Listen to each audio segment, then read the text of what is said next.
Lions district 318E-2023-24 lions വർഷത്തെ പദ്ധതിയായ മണപ്പുറം സ്നേഹഭവനത്തിന്റെ ഭാഗമായി പൊന്ന്യം കുണ്ടുച്ചിറയിലെ തങ്കമണിക്ക് വീട് നിർമ്മിച്ചു നൽകി.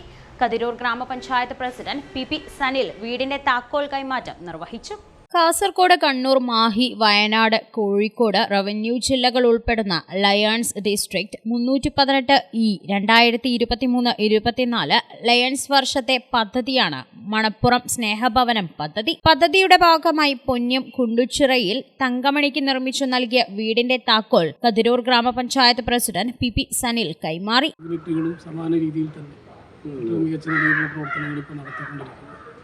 ഞങ്ങളുടെ അറിവിൽ കഴിഞ്ഞ ദിവസം ഒരു ST കുടുംബത്തിൽ ഒരു വീട് നിർമ്മിച്ച് നൽകിയപ്പോൾ അതിൻ്റെ പ്രധാന ഭാഗം ലയൺസ് തന്നെയാണ് നിർവഹിക്കുന്നത്. അതുൾപ്പെടെ 3 വീടുകൾ ഈ കാലയളവിൽ കതിരൂരിനകത്ത് രൂപപ്പെടുത്തിയായിട്ടാണ് ഞങ്ങൾക്ക് മനസ്സിലാക്കാൻ വേണ്ടി പറ്റുന്നത്. അപ്പോൾ ഓരോ വ്യക്തിയുടെയും ഏറ്റവും പ്രധാനപ്പെട്ട ആവശ്യങ്ങളിലൊന്നാണ് അടച്ചുറപ്പുള്ള കയറിക്കിടക്കാൻ, സമാധാനത്തോടെ കയറിക്കിടക്കാൻ പറ്റുന്ന വീട്.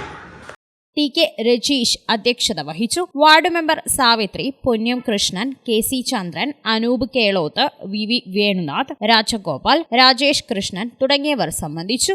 2023-24 വർഷം 47 വീടുകളാണ് ലയൺസ് ക്ലബ്ബുകൾ 5 റവന്യൂ ജില്ലകളിലായി നിർമ്മിച്ചു നൽകിയത്. തലശ്ശേരി ജനറൽ ആശുപത്രിയിൽ 4 മെഷീനുകളുള്ള ഒരു ഡയാലിസിസ് യൂണിറ്റും സജ്ജമാക്കി നൽകിയിരുന്നു. For Times News, Thalassery.